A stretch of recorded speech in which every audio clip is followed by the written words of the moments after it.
अनिल, क्या आप जानते हैं कि लॉन्ग टर्म ओरिएंटेशन क्या है? नहीं Divya ma'am, long term orientation क्या है?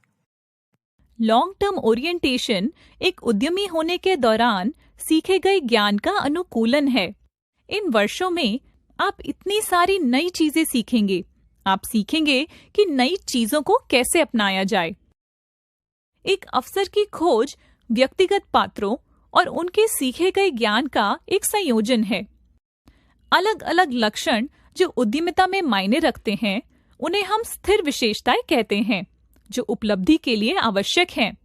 उद्यमी होने के लिए कुछ व्यक्तिगत प्राथमिकताएं हैं: जोखिम वहन और अस्पष्टता के लिए सहिष्णुता। बहुत कुछ क्षमता पर निर्भर करता है। नई जानकारी का मूल्यांकन, जो कुछ भी आप जानते हैं उसे संयोजित करने के लिए, नई जानकारी के साथ साधन संपन्न संबंध देखने के लिए, जो हो सकता है देखें कि कैसे टूटे हुए को ठीक किया जाए या वहां क्या हो रहा है उस पर सुधार करें। अनिल, आपको पता होना चाहिए कि व्यक्ति की विशेष क्षमताओं पर एक व्यक्तिपरक प्रक्रिया का निर्माण होता है। किस तरह की क्षमताएं हैं? किसी व्यक्ति की विशेष क्षमताओं के साथ यह एक व्यक्तिपरक प्रक्रिया ही है जो इस बात पर निर्भर करता है कि कोई व्यक्ति क्या जानता है या वह ज्ञान जिसे वह ग्रहण कर सकता है।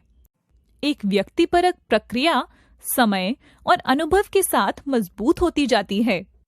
आणविक जीव विज्ञान की तरह एक विशेष बाजार को किसी व्यक्ति की विशेष क्षमता पर बनाया जा सकता है।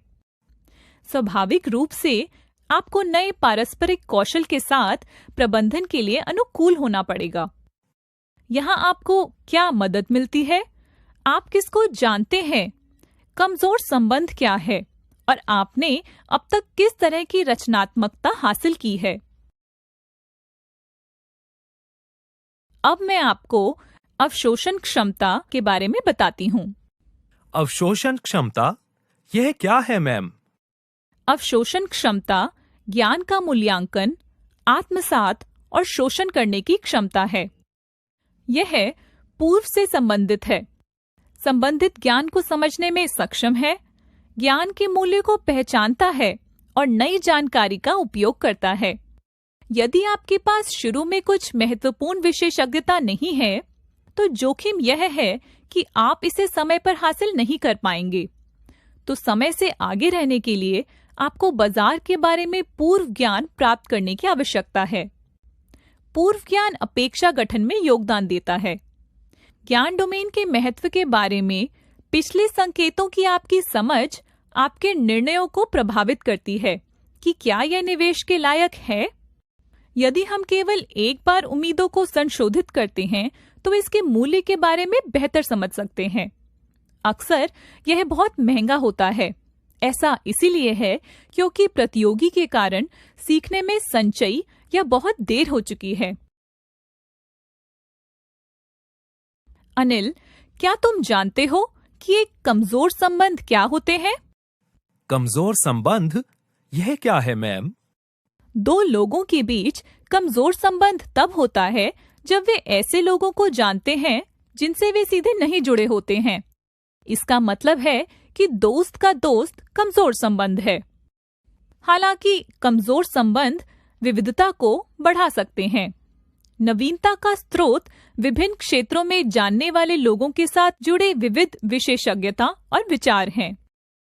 लीड उपयोगकर्ता हमें अलग अलग अनुभव और संबंध प्रदान करते हैं।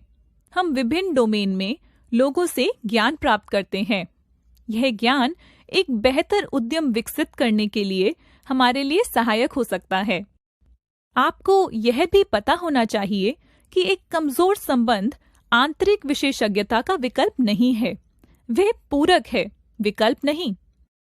आंतरिक विशेषज्ञता बाहरी रूप से विकसित किए गए विचारों या कौशल के मूल्यांकन के लिए अपरिहार्य है, जबकि बाहरी लोगों के साथ संपर्क उन सूचनाओं और संसाधनों तक पहुंच प्रदान करते हैं जो आंतरिक रूप से उत्पन्न नहीं हो सकते। अब रचनात्मकता क्या है? नए विचारों की कुंजी रचनात्मकता का पुनर्संयोजन है। मौजूदा विचारों को फिर से जोड़ने और इसे संदर्भ में लागू करने की क्षमता। लेकिन यहाँ एक अनिवार्य तत्व पूर्व ज्ञान और कौशल भी है, जो नवीन संघों और नई जानकारी के साथ लिंकेज बनाने का आधार प्रदान करते हैं। यह वास्तव में आकांक्षी उद्यमियों के लिए एक बहुत अच्छी जानकारी है। इतनी जानकारी के लिए धन्यवाद। हमेशा की तरह आपका स्वागत है अनिल।